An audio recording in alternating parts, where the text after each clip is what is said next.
Kumusta na po ang buhay? Pag nagtatanong ka ng kumusta ka na, ay yung iba ay kinakabahan. Yung iba naman ay natutuwa at nabubuhayan ng kalooban kapag kinukumusta. At ang buhay, pwede nating ilarawan na isang, kumbaga sa ilog, yung tubig sa ilog. Merong ilog na payapang-payapa ang tubig, kalmadong-kalmado. Meron namang, lalo na pag merong bagyo, ay rumaragasa ang tubig. So, alin kayo sa dalawa na yon? Kumusta ang inyong buhay? Yung bang ang inyong buhay ay payapang-payapang tubig sa ilog? O rumaragasang tubig dahil sa mga nangyayari sa buhay? At meron ako nakita, searching the internet, na I came across this, yung song na When Peace Like a River, or I've got peace like a river in my soul. Tapos ang picture doon sa I've got peace like a river, ang picture ay yung rumaragas ang tubig. Sabi ko ba, parang ironic itong kasama niyang picture. I've got peace like a river, tapos yung ilog naman ay rumaragas ang tubig. Well, ito ay nangyayari sa buhay natin. Sa kabila ng ang buhay natin ay parang ilog na rumaragasa, maraming mga pinagdadaanan tayong mga problema. Alam natin na sa pamamagitan ng ating Panginoon, looking to God and His plans and His promises to us, meron pa rin tayong kapayapaan sa kabila noon. Merong magagandang balita, merong hindi masyadong magagandang balita. Pero sa lahat-lahat ng iyan, nagpapasalamat tayo sa Panginoon dahil ang maganda at pangit, hindi magandang balita ay lahat ginagamit ng Diyos sa pagpapalaki sa atin na kanyang mga anak.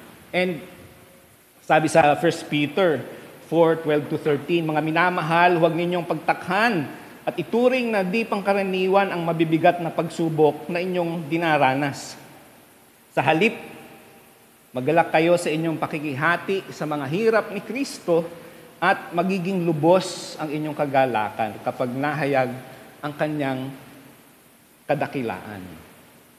The last thing we want and we want to know is bad news.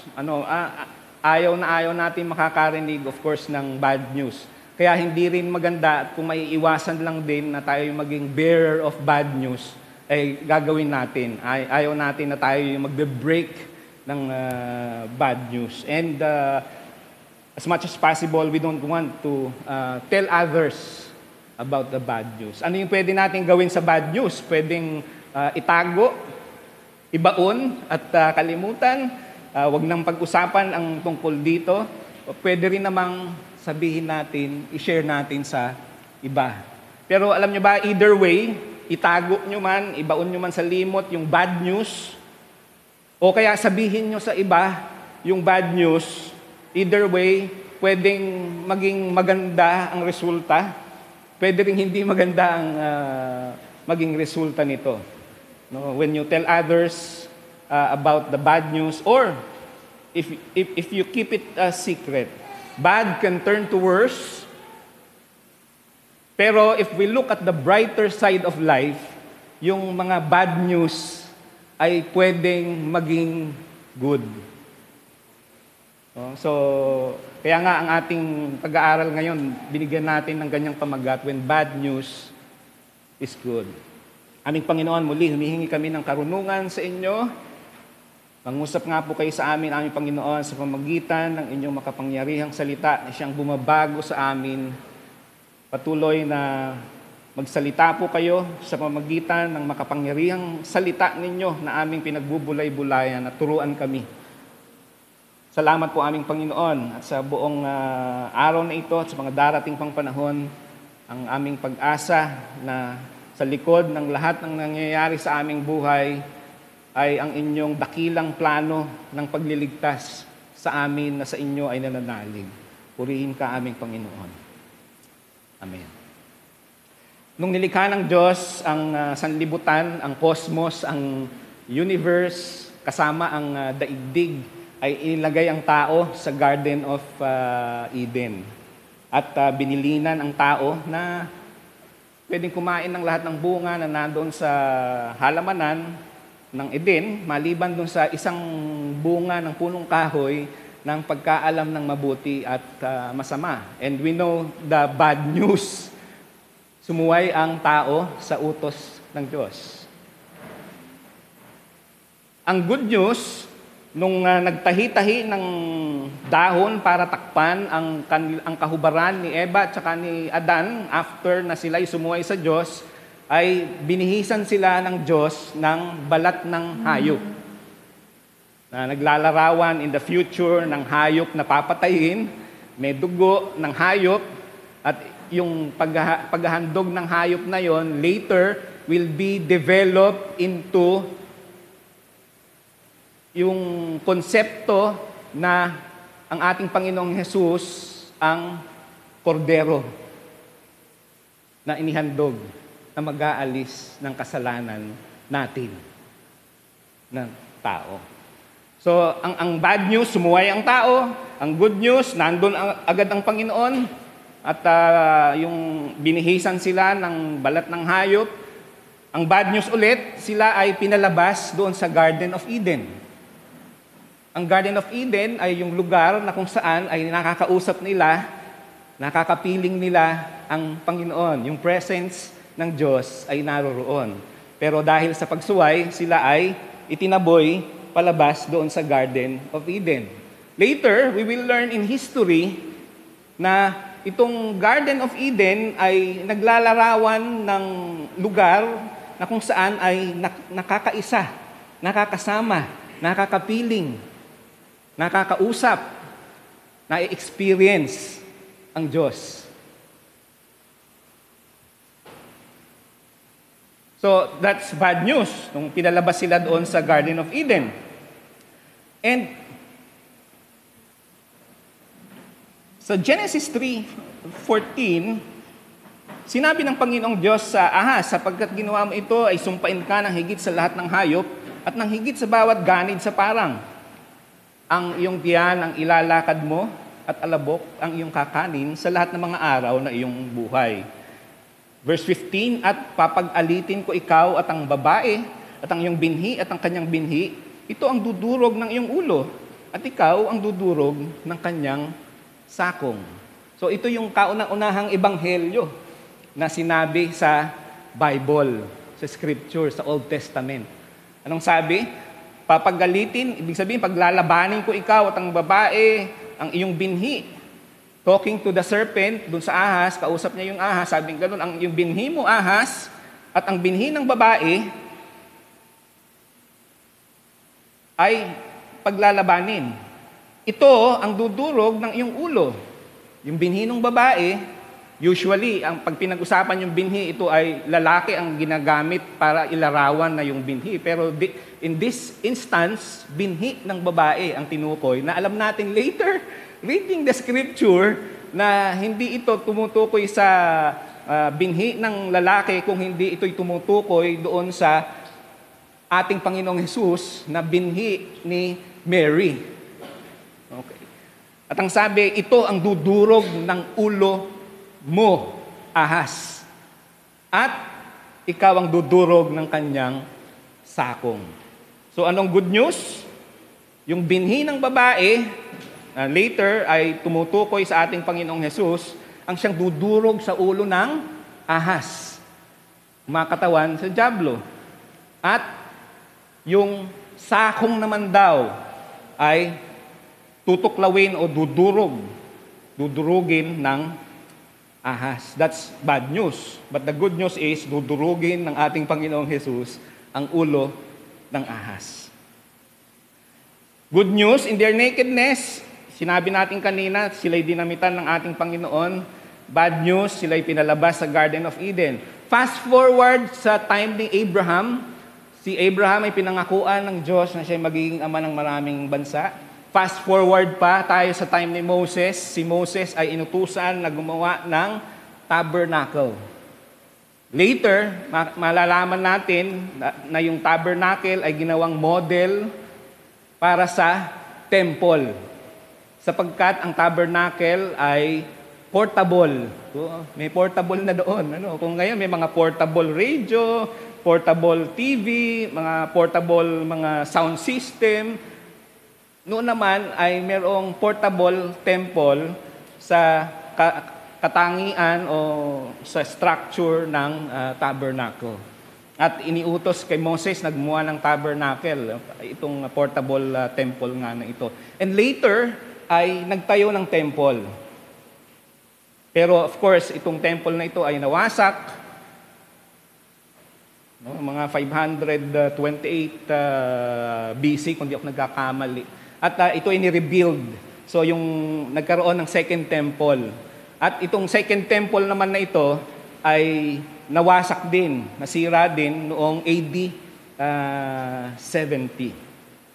At dito sa temple, nung hindi pa nawawasak ang temple, ang ginagawa ay taon-taon merong high priest na maghahandog para sa kasalanan ng bayang Israel. Isa lang na high priest ang pwedeng maghandog ng kasalanan para sa kasalanan ng bayang Israel.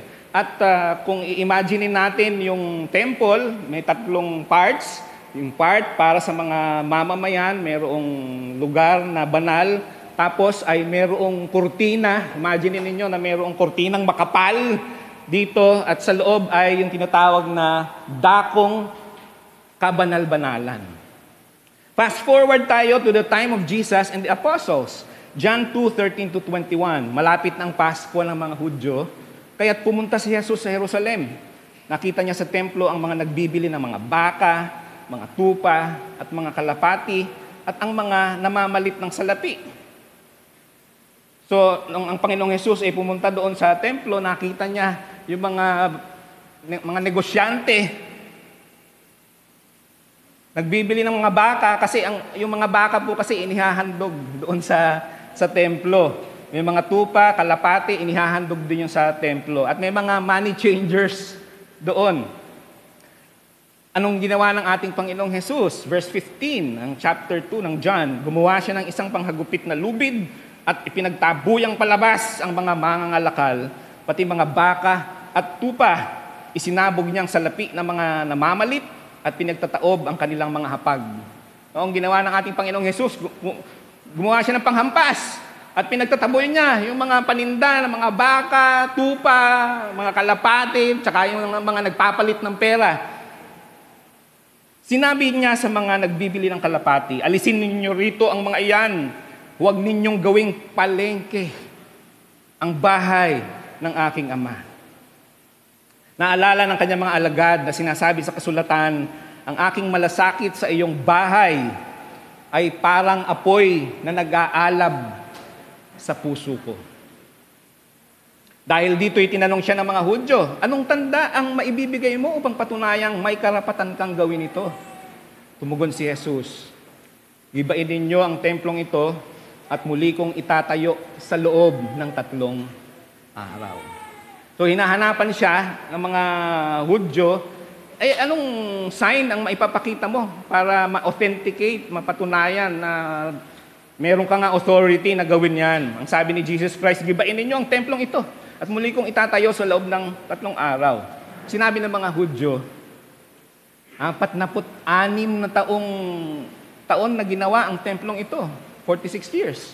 At itatayo mo sa loob lamang ng 3 araw?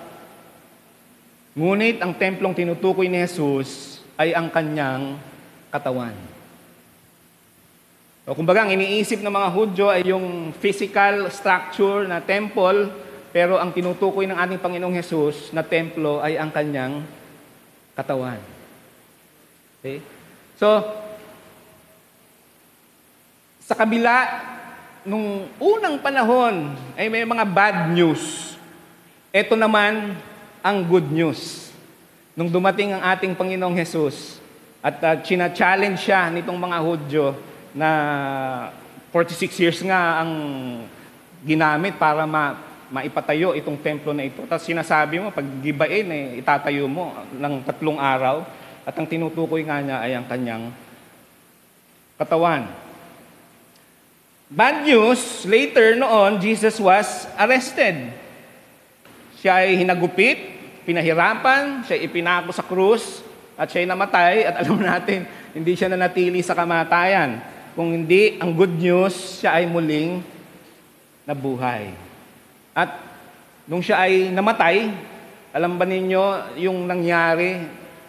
Nung siya ay namatay, yung kurtina na napakakapal na naghihiwalay doon sa dakong banal ng templo at sa kabanal-banalang dako ay napunit mula doon sa itaas. Mula sa taas. Pababa. At ito ay nag-signal, nagpakita ng katapusan nung tinatawag natin na temple worship. Yung temple worship po ay yung paghahandog pa ng mga hayop para sa kasalanan ng bayang Israel. Nung panahon na yon, magdadala o kaya magpapalit, bibili ng hayop para ihandog, ay winakasan na ng ating Panginoong Hesus.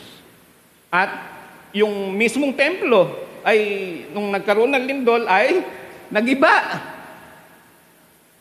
Tama yung sinabi ng ating Panginoong Hesus na nakikita mo itong templong ito, wala kang makikita ni isang bato. Sabi niya gano'n na matitira.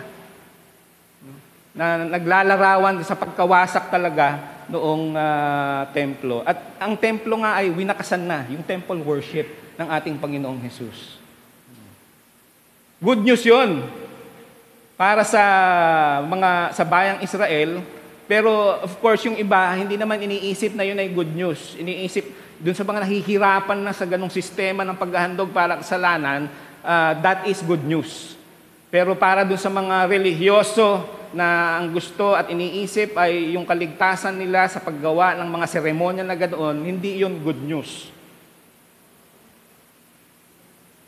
So good news, nung ang ating Panginoon ay muling nabuhay, sapagkat hindi na yung physical structure na temple ang ituturing na temple ng Diyos, kung hindi ang ating Panginoong Hesus na. Ibig sabihin, kung yung physical temple na structure ay doon, pupunta yung presence ng Diyos para makapiling, makaulayaw ang mga taong naniniwala sa Kanya, sumasamba sa Kanya. Nung dumating ang ating Panginoong Hesus at inihandog ng ating Panginoong Hesus ang Kanyang buhay, siya na. Tinuldukan niya yung templo as physical structure na lugar na ang presence ng Diyos ay naroroon, at siya na ang naging temple. Makakapiling, makakaulayaw, ma-experience natin ang Panginoon sa pamamagitan ng ating Panginoong Hesus. Hindi na sa physical structure, kung hindi sa pamamagitan na ng ating Panginoong Hesus. At sa napakaraming tunay na nananalig sa ating Panginoong Hesus, that is good news. Jesus is now the temple. Bad news, hindi mananatili sa piling ng mga alagad ang Panginoong Hesus, sapagkat kinakailangan niyang bumalik doon sa piling ng Ama. Good news, ipinadala ng Panginoon ang kanyang banal na Espiritu sa lahat ng nananalig. Titira doon sa lahat ng naniniwala, nananalig sa ating Panginoong Hesus. At therefore, kapag ka nakatira na ang banal na Espiritu doon sa isang naniniwala, sumasampalataya sa ating Panginoong Hesus, ang katawan na nung sumasampalataya na yon, ang templo. Kaya ang sabi ng Scripture sa atin, don't you know that you are the temple of the living God? Di mo ba alam na ikaw, ang katawan mo ay templo ng buhay na Diyos? So tayo na, good news, ito na, sasambahin, makakausap, ma-experience, madarama natin ang Diyos sa atin. Sa ating katawan, sa ating pagkatao. Isn't that good news? Diba? Hindi nyo na kailangang magdala ng baka, ng kordero, o ng lamb, ng sheep, o kaya ng kalapati para ihandog, kung hindi yung buhay mismo natin. No? Kaya nga sabi sa Romans 12, di ba? Offer your bodies as living sacrifice, holy and acceptable to Him. Good news, He sent the Holy Spirit to live in those who believe. At John 16:33, napakalinaw na sinasabi ng ating Panginoon. Sinabi ng ating Panginoon kung ano yung mangyayari sa Kanya. At ang sabi niya, sinabi ko sa inyo ito upang kayo magkaroon ng kapayapaan sa pakikipag-isa sa akin. Sinabi ko yung mga mangyayari, yung mga hirap na Kanyang daranasin pa. At bakit niya sinabi yon? Para i-expect na nila at para meron silang kapayapaan. Paano sila magkakaroon ng kapayapaan? Alam niyo yun, yung pagka may sinabi yung isang tao, tapos nangyari yung sinabi niya, nako-confirm natin na totoo yung sinabi ng tao na yon. So in this case, ang ating Panginoong Hesus, meron siyang sinabi, tapos nangyari, no, nagkakaroon ng lakas ng loob, ng hope, ng pag-asa, yung mga alagad. Kaya yun yung sinabi ng ating Panginoong Hesus. Sinabi ko ito, para magkaroon kayo ng kapayapaan sa pakikipag-isa sa akin. And of course, meron kayong kapighatian dito sa sanlibutan. Sinabi na ng ating Panginoong Hesus. Pero laksan ninyo ang inyong loob. Napagtagumpayan ko na ang sanlibutan. No? Hindi lang yan. Romans 8:28, we know that in all things, God works for the good of those who love Him, who have been called according to His purpose. Minsan, dahil parang hindi natin nakikita yung pagkilos ng Diyos, hindi natin naririnig yung Diyos, ay parang iniisip natin, wala bang ginagawa yung Diyos sa likod ng paghihirap ko na ito, sa likod ng napakabigat ko na problema, na dalahin na ito, wala ba? Pero, sinasabi sa atin ng Kanyang salita, ang Diyos ay gumagawa kasama ng mga taong nananalig sa Kanya para sa ikabubuti natin. Pero sinabi na nga niya, merong paghihirap, may dalamhati, may pighati dito sa daigdig, may trouble, may mga problems, may mga challenges sa mundo. Kaya huwag na tayong mabibigla. Alam natin na sa lahat ng bagay, ang Diyos ay gumagawang kasama ang mga nagmamahal sa Kanya, yung mga tinawag ayon sa Kanyang panukala, sa kanilang ikabubuti. Okay, so, kailan nagiging mabuti yung bad news? When is bad news good?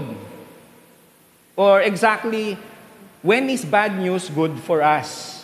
Nagiging mabuti para sa atin yung masamang balita kapag ating pinag-iisipan, pinagbubulay-bulayan, ating ini-evaluate yung mga nangyayari sa buhay, at sa ating pag-evaluate, meron din tayong pagkukumpara, kino-contrast natin itong isang bagay na ito versus isa pang bagay, at mula dito ay natututo tayo.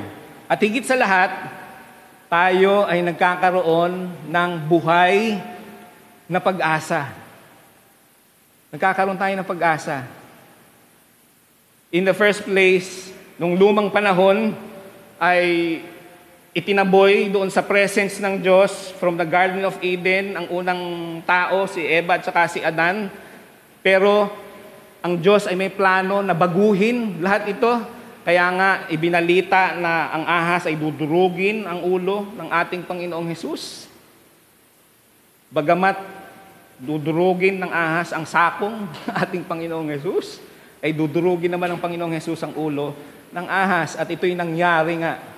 At dahil nangyari ito sa paglipas ng kasaysayan, sa paglipas ng panahon sa ating Panginoong Hesus, siya ay namatay, siya ay muling nabuhay, alam natin na mapanghahawakan ang salita ng Diyos, mapanghahawakan ang pangako ng ating Panginoong Hesus. At ito ay nagbibigay sa atin ng pag-asa.